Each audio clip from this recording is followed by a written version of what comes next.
மசாமி எவ்வளவு சமத்தா ஷாப்பிங் பண்றான் பாத்தியா ஷின்சான்? அப்ப நாளைக்கு ஷாப்பிங் அவனே அனுப்பிச்சு விடுங்க. எனக்கு இருமல் வந்தா நான் உடனே டாக்டர் கிட்ட போவேன். நீங்க என்ன பண்ணுவீங்க? நான் உடனே கை வச்சு இருமிடுவேன் மேடம். இதுக்கு போய் டாக்டர் வரைக்கும் போவாங்களா? என்ன எழுதுறீங்க டாக்டர்? Medical sheet. நீங்களும் இந்த கரப்பாம்பூச்சி எடுத்து ஓடுற மாதிரியே இருக்கே உங்க கையெழுத்து. நீ இத படிக்க வேண்டிய அவசியம் இல்ல. நீங்க பேசாம எங்க ஸ்கூலுக்கு வாங்க. 4 லைன் நோட் வாங்கி கொடுத்து உங்களுக்கு ஹேண்ட் ரைட்டிங் பிராக்டிஸ் பண்ணலாம். வீட்டை விட்டு வெளியே சென்றதால் டோராவை போலீசார் கைது செய்தனர். டோராவின் விசாவும் ரத்து செய்யப்பட்டது. டோரா ரொம்ப நல்ல பொண்ணு அப்படின்னு சொல்ல நினைச்சீங்களா?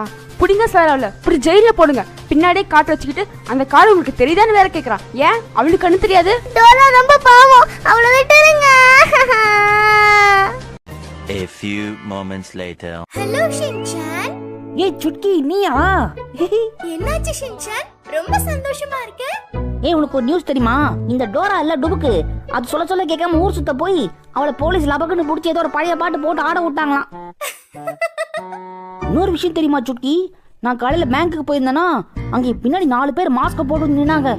நான் அப்படியே பார்த்து மிரண்டேன். அச்சோ, அப்புறம் அவங்க சொன்னாங்க, தம்பி பயப்படாதப்பா, இங்க யாருக்கும் கொரோனாலாம் ஒன்றும் இல்லை, நாங்க பேங்க் கொள்ளடிக்கு தான் வந்திருக்கோம் சொன்னாங்க.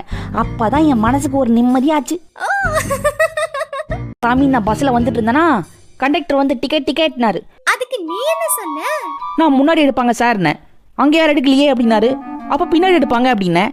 அவங்களும் எடுக்கலையேன்னாரு. அப்போ நான் மட்டும் இழிச்சவா, என்ன நான் ஏன் டிக்கெட் எடுக்கணும் அப்படின்னு கேட்டேன் பாரு. கண்டக்டர் பதறி போய் சில்லறை எல்லாம் கீழே போட்டாரு. அவர் குனிஞ்சு பொறுக்கிறதுக்குள்ள ஏன் ஸ்டாப்பிங் வந்துருச்சு. நான் இறங்கி வந்துட்டேன். சரி.